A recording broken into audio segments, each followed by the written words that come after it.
a última hora no pueden. Sí. Hola.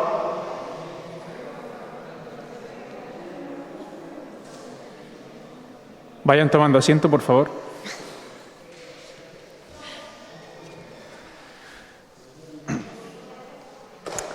Bueno, buenas tardes para la gente que acabe de llegar. Para los que venimos de la comida, pues hola de nuevo. Y vamos a continuar estas quintas jornadas de Alumbra Lumbre con la comunicación del anfitrión de la asociación. Hemos intentado que sea un trabajo colectivo. Lo presentaremos posteriormente ya mucho más elaborado, pero tenemos aquí una primera aproximación que dentro del contexto de estas jornadas también de homenaje a las mazarroneras represaliadas del franquismo, pues entendemos que es necesario ya poner un poco en valor lo que tenemos. Como veis en el título, el subtítulo que tiene, a mí me parece, creo que lo dijiste tú, Paqui, me parece súper acertado, porque ya lo comentaste en el homenaje de ayer y era represaliadas por nada. Por nada queremos decir que nada de lo que se les acusaba había sido delito anteriormente ni es delito a ojos de cualquier sociedad decente y democrática. Entonces, por eso tenemos este título, Mazarroneras en la prisión de Tutana, 1939-41, represaliadas por nada. Como se ha hablado ya mucho del contexto histórico en el que nos estamos moviendo, las mujeres y la Segunda República, la mujer en la guerra y demás, yo no me quiero extender mucho en este apartado porque va a ser demasiado repetitivo. Entonces, pues algunos aspectos clave. La sociedad de 1931 y después la sociedad de 1936 no es la sociedad de 1923. Con la sociedad de 1923 me refiero a la del golpe de Estado de Primo de Rivera, una sociedad más pasiva y menos politizada.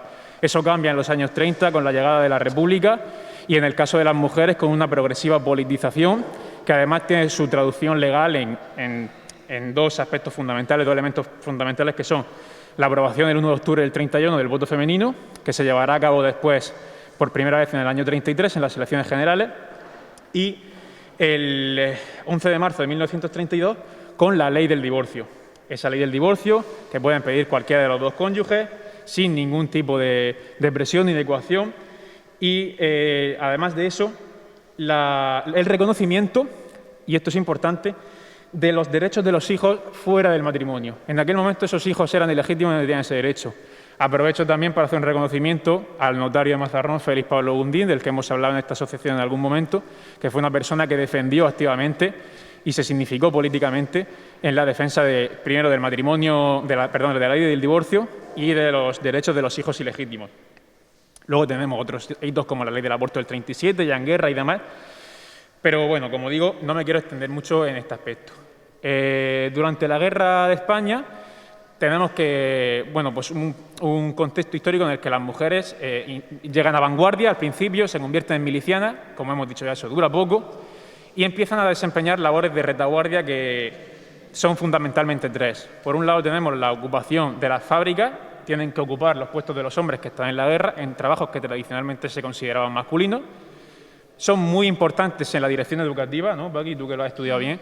Las mujeres, y aprovecho ya para recomendar el libro de Paqui, que lo tenéis ahí, sobre las maestras y los maestros depurados en el franquismo. Hombre, claro, hay que hacer ya que estamos. Y llegan a ocupar puestos de dirección educativa, cosa que antes esos puestos estaban reservados a los hombres, pero los hombres tienen que ir al frente. De nuevo, las mujeres son esas mujeres maestras las que ocupan ese espacio. Entonces, todo este contexto de cada vez mayor participación de las mujeres acaba desembocando en que cuando llega el franquismo, pues nos encontramos con que, y aquí ya paso a relatar algunos aspectos un poco más desde un punto de vista antropológico, que quizás se ha quedado más en el tintero en las sesiones de esta mañana, y es que el franquismo es un régimen que, si bien no vamos a decir que el resto de países de Europa fueran ningún paraíso feminista o de todos los derechos de igualdad de las mujeres con respecto a los hombres, pues sí que es cierto que el franquismo es un régimen explícitamente patriarcal. Es decir, en su propia legislación contempla a las mujeres no como ningún sujeto de derecho, pierden totalmente su independencia civil y por eso esa frase de que esa frase tópica de que media España se impone a la otra media después de la guerra tiene que ser muy matizada, ¿Por qué? Porque no solo se impone esa media, sino que además hay una parte de la población femenina, y en este caso mujeres también de derecha, que van a sufrir el patriarcado franquista, en el sentido de que van a perder todos sus derechos. Por muy señoras de bien que fueran, esas mujeres quedaban totalmente supeditadas al padre, al marido, al hermano, a quien fuera, ¿no? Pero siempre un varón.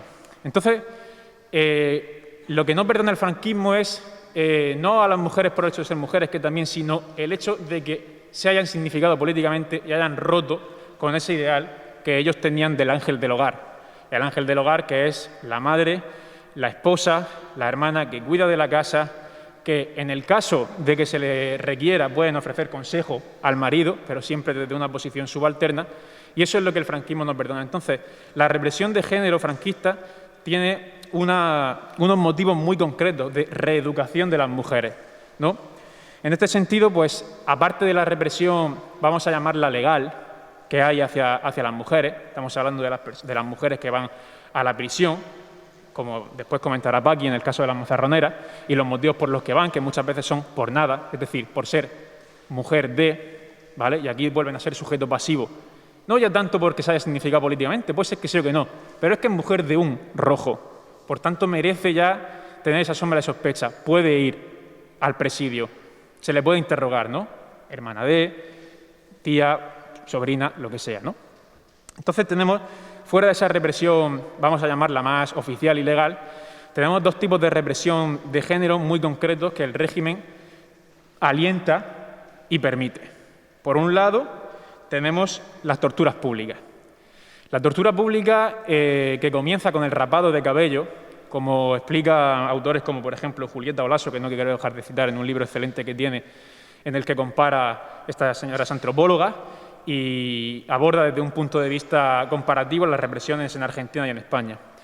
Y ella explica cómo el rapado de cabeza que se hacía el rapado a veces se hacía en la intimidad, no se hacía en la plaza pública, en la intimidad de la noche, a diferencia de lo que se había hecho en otros países como Bélgica o Francia después de la Primera Guerra Mundial, con las mujeres supuestamente espías o colaboracionistas.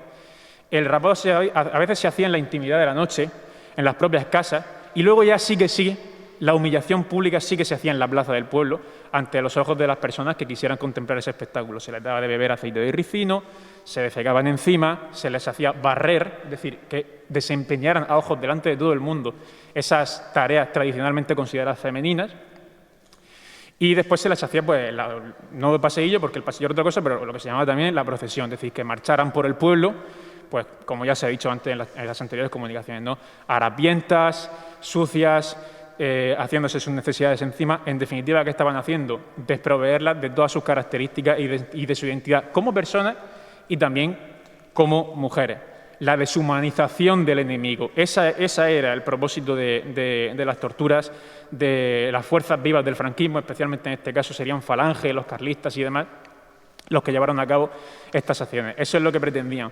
Porque las mujeres, si eran de moral aceptable, pues eran seres delicados, ¿no? Consideraban ellos, hacia los que tener un trato machista sí, pero protector. Sin embargo, si esas mujeres salían de los roles tradicionalmente impuestos a ellas, entonces ya no se les tenía que tratar con esa benevolencia. No, ahí hay que humillarlas, hay que señalarlas porque son rojas, ateas, anticatólicas y bueno, pues todos los epítetos que ya conocemos y que se han ido diciendo a lo largo de la mañana. Aparte, esto tenía un propósito reeducador, que era, en el mejor de los casos, bueno, no solo intentar que estas mujeres volvieran al redil, es decir, que ingresaran en sección femenina de Falange, que volvieran a la iglesia, es decir, que su moral volviera a ser lo que se espera de esas mujeres, que sean los ángeles del hogar y estén recluidas en la esfera privada. Pero además tenía otro propósito, que era un propósito represivo y político. Si además con estas torturas, con estas humillaciones públicas, podemos conseguir confesiones que nos digan dónde está ese topo, dónde está ese maquis, dónde está esta persona que está huida y que estamos buscando, pues este es un método al final de terror, de señalamiento. Y ese señalamiento será prácticamente definitivo, porque en España se da el fenómeno del exilio interior. Gente que tiene que huir de sus pueblos, especialmente este es un fenómeno que se da en pueblos donde las relaciones sociales son mucho más cercanas, tienen que huir de sus propios pueblos porque la presión social, la represión económica y política pero sobre todo incluso una presión social y económica es asfixiante. Es decir, no hay posibilidades de prosperación vital para estas mujeres y para estos hombres, ¿no? Y luego tiene otro tipo de represión, más brutal si cabe, que será la violación. Las violaciones eran permitidas y alentadas por los mandos militares. No sé si conocéis las famosas proclamas de Gay Bodellano desde Radio Sevilla, alentando a que, bueno, pues las tropas franquistas demuestren, utiliza epíteto, demuestren a las mujeres rojas lo que son hombres de verdad y no esos maricones rojos que, bueno, pues toda esta serie de lenguajes agresivos que buscaban esa deshumanización del enemigo, ¿no? Entonces, tenemos este otro tipo de violencia específica, que sería la violación, que bueno, era un ensañamiento que a veces acababa con la muerte, con el asesinato de la propia víctima. Eso ocurrió a veces. Si no había asesinato, de todas formas esa persona, esa mujer, quedaba marcada de por vida. Y esa mácula, ese estigma que llevaba, jamás se lo podría quitar. De ahí que la generación de la guerra y la generación de los hijos de la guerra después nunca habló de lo que había ocurrido, porque era tal la humillación y la vergüenza y el terror que habían sufrido que el propósito estaba cumplido. Se silenció esa parte de la historia, por eso decíamos que es a partir de la generación de los nietos de la guerra los que ya empiezan a hablar de todos estos asuntos. En definitiva, el franquismo, y con esto doy ya paso a Paqui, que nos va a hablar de la represión a las mujeres mazarroneras que pasaron por el presidio de Totana, concretamente.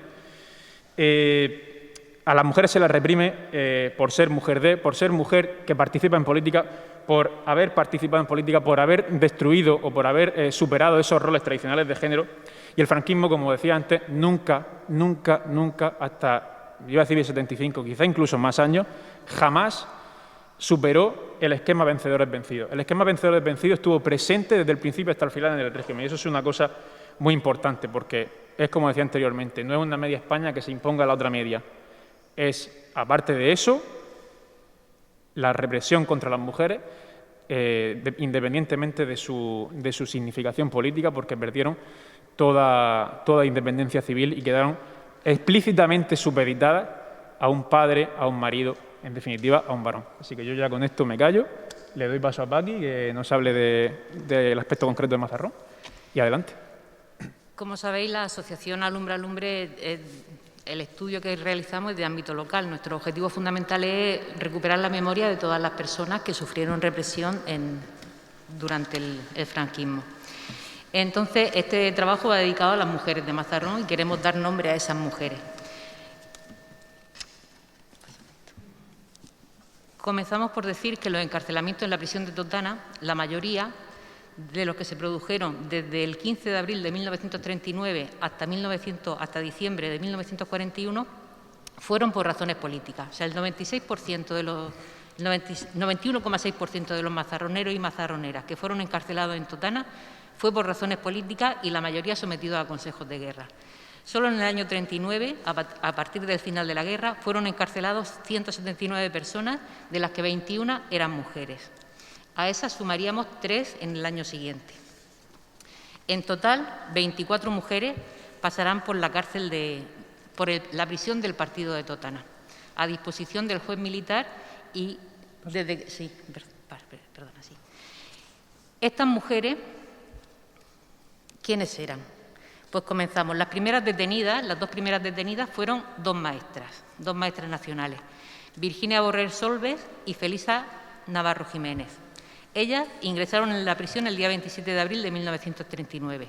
Las últimas serán dos hermanas, tía y sobrina, Dolores Lorente Campillo y María Luisa Martínez Campillo. Estas ya ingresarían en diciembre de 1940 y en realidad estuvieron 5 horas. No hubo causa, por lo tanto no sabemos por qué las ingresaron en la prisión.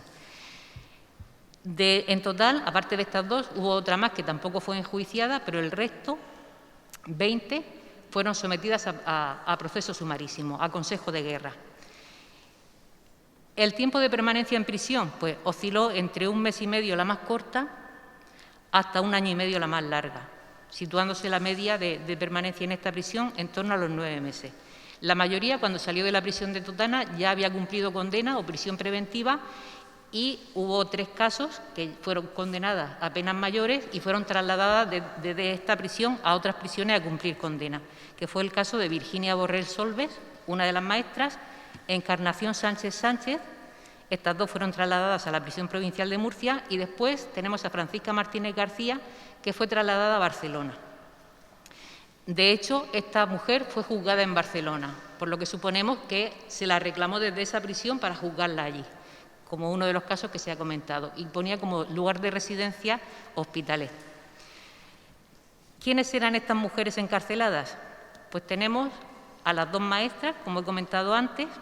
Las 2 habían sido mujeres muy activas en la sociedad mazarronera, se habían implicado profesional, social y políticamente en la sociedad mazarronera. Una era Felisa era de Villarrobledo, de Albacete, y Virginia Borrell de Benifallim, de Alicante. Sobre todo Virginia Borrell, a las 2 se le acusaron de cosas similares, pero digamos que la que tenía más protagonismo entre ellas era Virginia. Ella había asumido la dirección de las escuelas durante la República, durante la guerra. Se le acusó de pertenecer al Socorro Rojo, de ser la presidenta del Socorro Rojo, de haber puesto en marcha un hospital de sangre, de militar en la UGT, de muchas cosas. En realidad, ella no aceptó todas esas acusaciones, por lo cual tampoco sabemos si fue cierto. Sí que era cierto que pertenecía al Socorro Rojo, aunque ella decía que no había sido presidenta, y sí que es verdad, bueno, al menos en la prensa ponía que había puesto en marcha o que había colaborado que era presidenta del Hospital de Sangre, que había colaborado, que había participado en la fundación de ese Hospital de Sangre, que apenas tuvo unos meses de vida aquí en Mazarrón. A las 2, en su proceso de depuración del magisterio, las echaron, o sea, las apartaron del magisterio. O sea, una cosa, si eran procesadas, eso ya llevaba aparejado la depuración y que la apartaran del magisterio. Pero aunque no hubiera sido así, lo hubieran apartado igualmente. O sea, todas las acusaciones, es curioso porque las mismas acusaciones que aparecían en el expediente de depuración para justificar que se la apartara del magisterio, volvían a aparecer en el sumario, en los sumarios que las condenaron a prisión.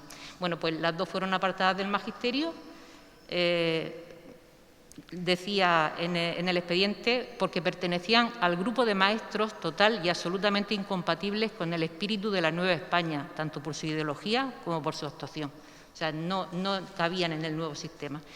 Y después las 2 fueron acusadas en sus consejos de guerra, una condenada a 3 años, Felisa, y Virginia, como tenía más protagonismo, pues a 6 años.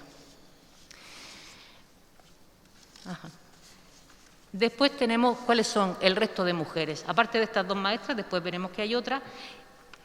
Tenemos una detención masiva que se produce el día 6 de mayo. Hay 24 encarcelados de Mazarrón y 12 de ellas son mujeres. Entonces, ¿quiénes serán estas mujeres? Hay varias hermanas, hay una a la que no van a procesar. El resto sí que van a procesar en 2 sumarios. En los 2 sumarios, curiosamente, se acusa a las mujeres de haber intervenido en el supuesto saqueo de la casa de Ángel Viudes. Una vez que ya están acusadas y que ya están procesadas, las acusaciones se van sumando, o sea, ya se le van añadiendo otro tipo de acusaciones.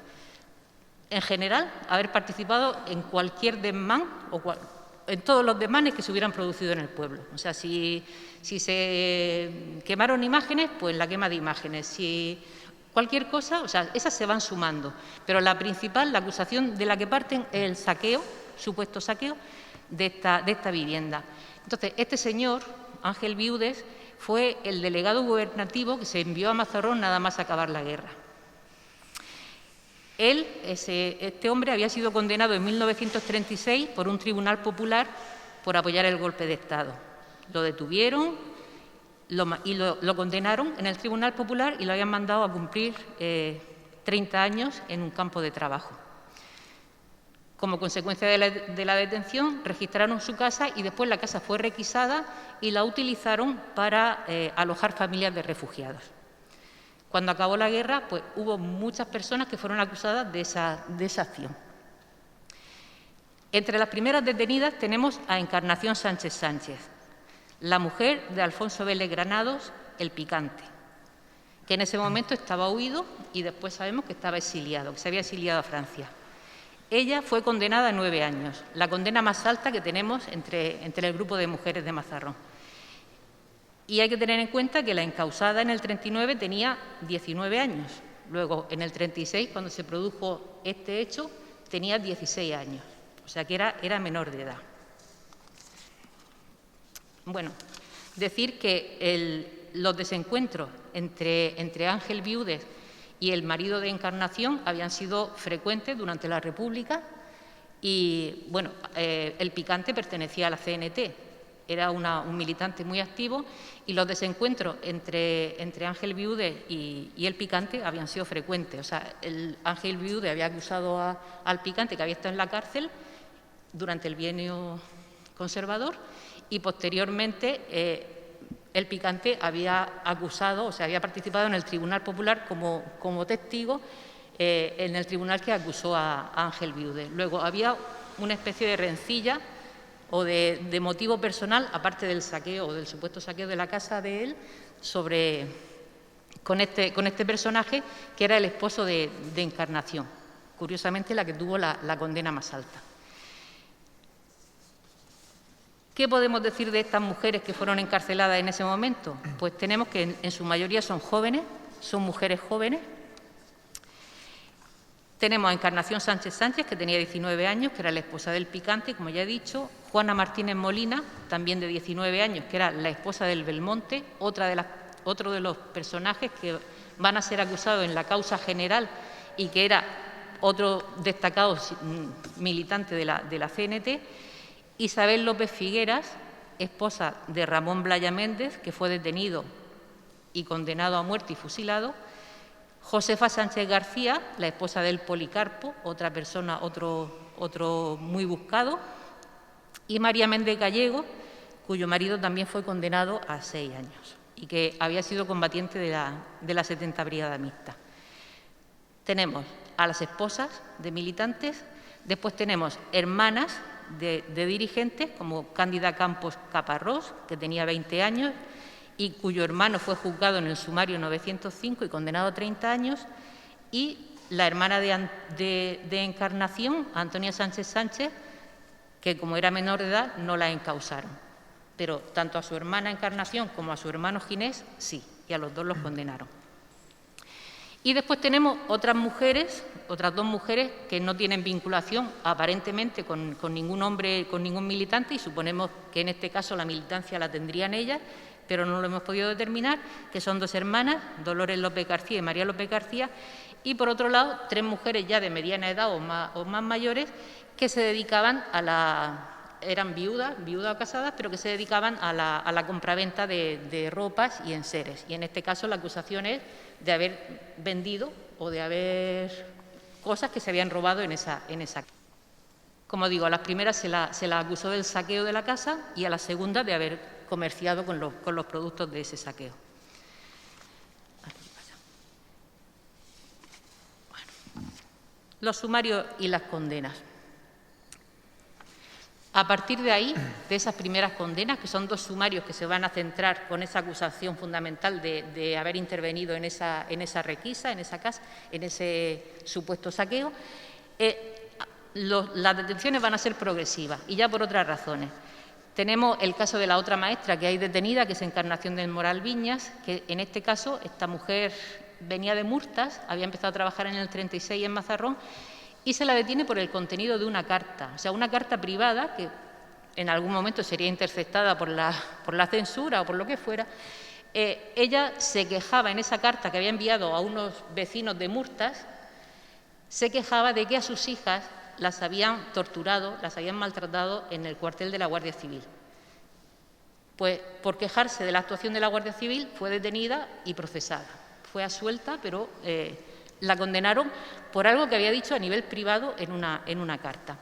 Y después tenemos otro caso, el de Francisca García Sáez, la Rampi, y su sobrina, Flora Salinas García, que fueron detenidas en septiembre del 39. El hijo de Francisca, que se llamaba Luis Núñez García, había sido condenado 15 días antes a la pena de muerte. Y a Francisca se la acusó, entre otras cosas, de mostrar actitud derrotista tras la guerra. Y además se le señalaba como la madre de un detenido por asesinato. El hijo fue fusilado en Espinardo el 9 de febrero de 1940. Como resumen, decir que las 20 mujeres fueron juzgadas en 9 sumarios diferentes, 8 consejos de guerra se llevaron a cabo en Totana y uno en Barcelona, como he comentado antes, que el de Francisca Martínez García.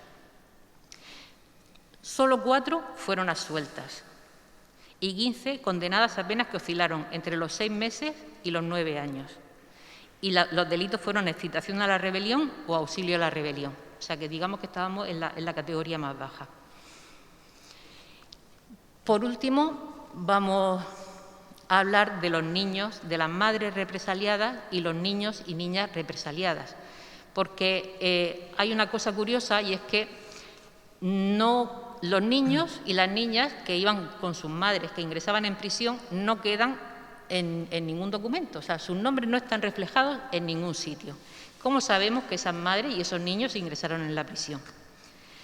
Nosotros sabemos, porque pues, al investigar a las mujeres y en el registro civil y en los padrones municipales y bueno, al estudiar la vida personal de estas mujeres, pues sabemos que de las 20 procesadas, 15 eran madres y 10 de ellas tenían hijos de corta edad.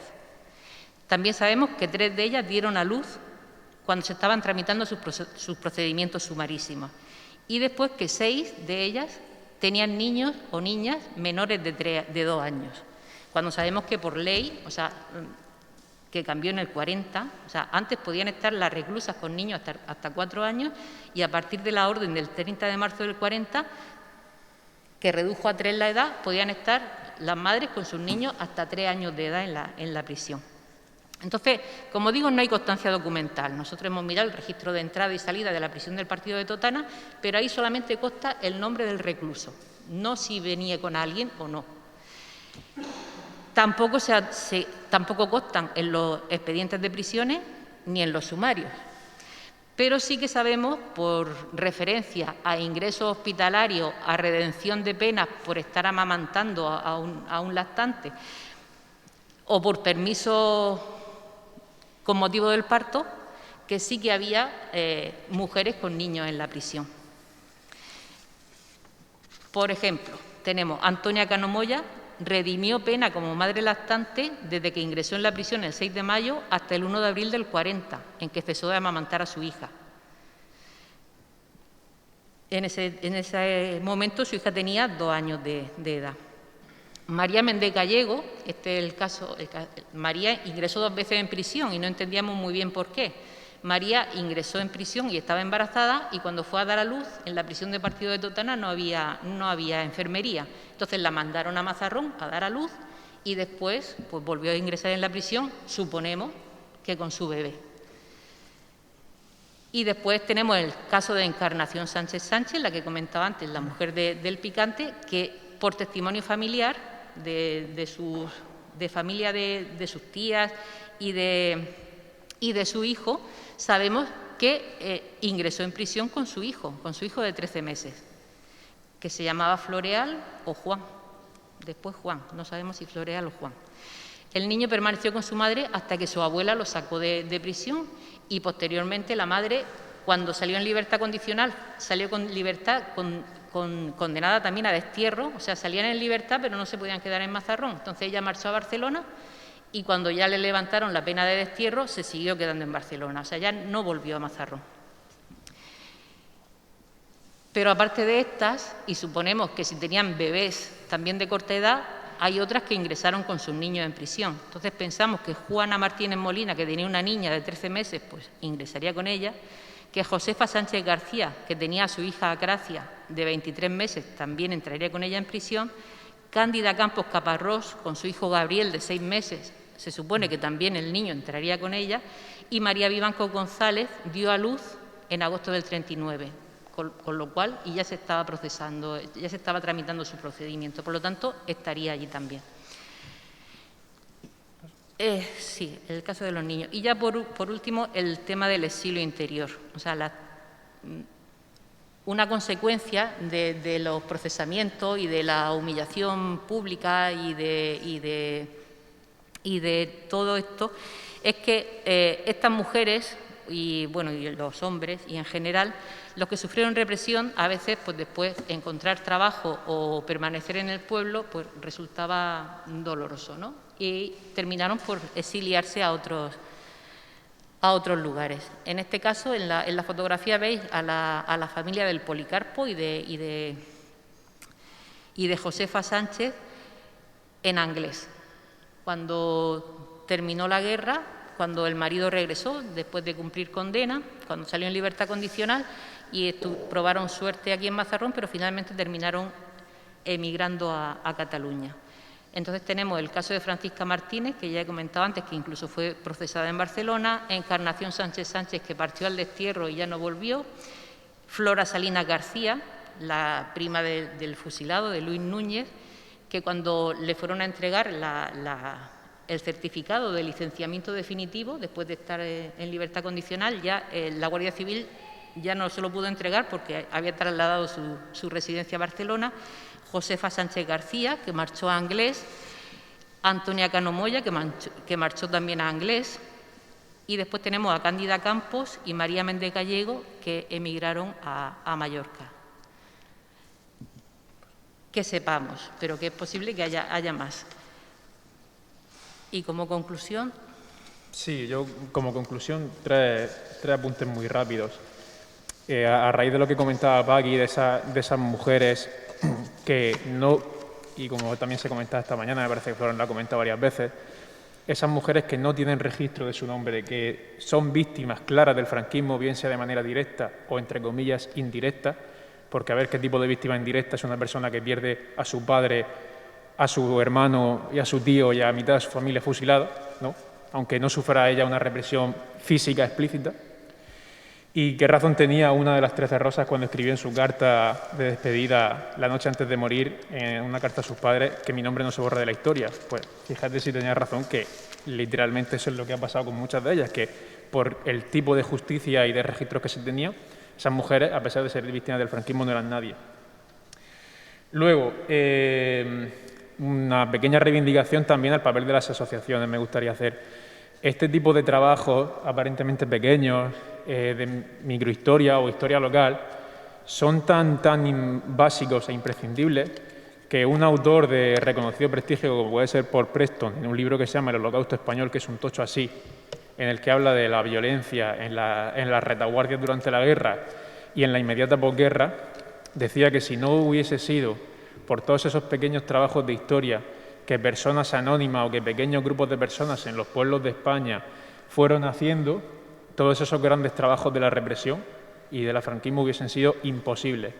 Porque dime tú a mí que erudito, intelectual, universitario, por muy chulo que sea, va a poder hacer un trabajo, si no es con esos pequeños trabajos de hormiguica previos, sobre un aspecto como la represión franquista, como fue. O sea, eso es imposible. Y eso que en los años 80, a nivel universitario, incluso se desprestigió este tipo de investigaciones, además son muy cuantitativas o son trabajos de microhistoria, esto no es historia, ¿no? Bueno, pues si no llega a ser por esos trabajos, esos grandes estudios sobre historiográficos incluso y esos estados de la cuestión sobre la represión y la violencia en el franquismo y demás hubiesen sido imposibles.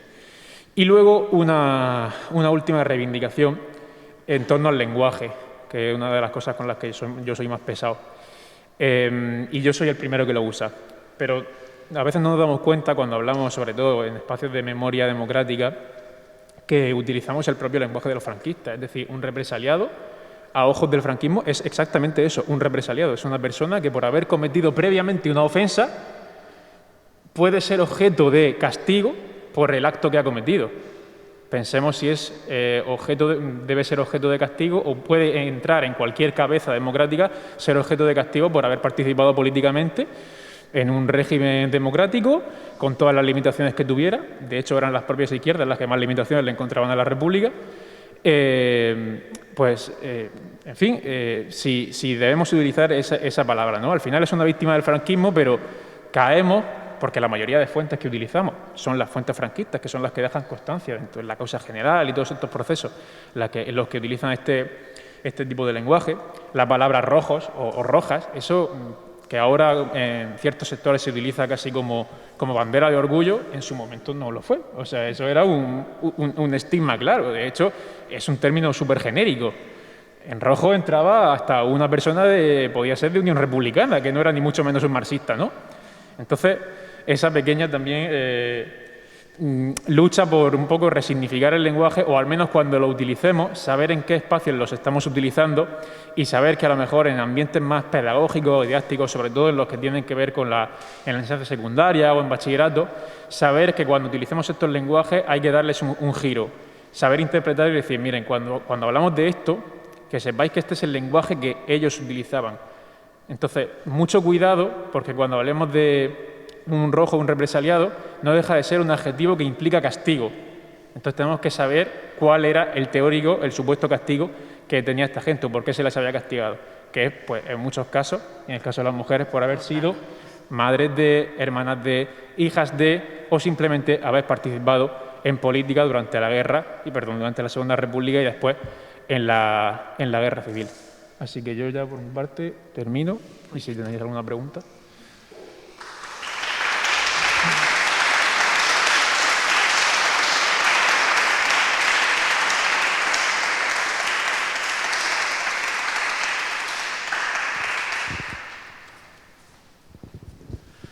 Sí, yo lo que quiero decir es que Totana no era ningún paraíso. Es decir, la cárcel de Totana hay que tener en cuenta que se diseñó en el siglo XIX, a finales del siglo XIX, en los años 80 del siglo XIX, se diseñó para 60 reclusos. Después de la guerra hubo momentos en que llegó a haber 300, hombres y mujeres. Y aquello no era ningún paraíso en absoluto, sino que en Totana concretamente hay testimonios de familiares que pagaban para que se dejara a su familiar por parte de los carceleros que pudiera dormir acostado, porque algunas celdas eran puro retestinamiento. Había en celdas de las que había allí, que eran de prácticamente de 2×3, unos 6 metros, de 2×2, pues había a lo mejor 20 personas. O sea, no era ningún paraíso, sino todo lo contrario. Verdaderamente era un infierno en la tierra. Y hay que hablar de las mujeres, pero hay que hablar también de los mazarroneros hombres, porque digamos que Totana, la cárcel de partido, era el embudo por el cual entraban todos los presos y las presas de esta comarca, es decir, hablo de Librilla, de Alero, de Totana, de Mazarrón, de Alhama, era el embudo por el cual entraban en el sistema carcelario. Y esa metáfora es real, es decir, entraban muchos y se les metía en un sitio muy reducido. Hay que decir que no solamente en la cárcel de partido hubo muchos mazarroneros y mazarroneras. No me consta que hubiera mazarroneras en la prisión central, pero sí muchísimos mazarroneros. Y de ellos, creo que eran 3 o 4 los que murieron, y uno de ellos murió de inanición, de hambre pura. Es decir, era eminentemente dantesco lo que se hizo en Totana con toda la población presidiaria, con las mujeres y con los hombres. Y las mujeres, ya lo dije antes, nos consta, por testimonios, de que por lo menos de Totana hubo casi 5 presas con niños. Eso era bastante genérico. Yo creo, Alfonso, que serían más. Porque si en Mazarrón de 20 reclusas, ya he dicho que al menos 13, o sea, 6, al menos 10, he dicho, llevaban niños, pues yo me imagino que de las de Totana seguro que había más. Y el tema de los hombres es que hoy tocaba hablar de mujeres en la prisión del partido. En la prisión central, que yo sepa, ninguna fue trasladada allí.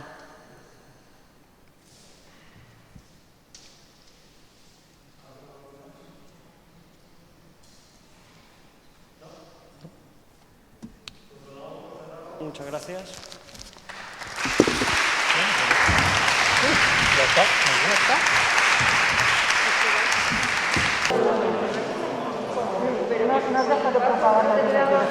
¿Corto ya o qué?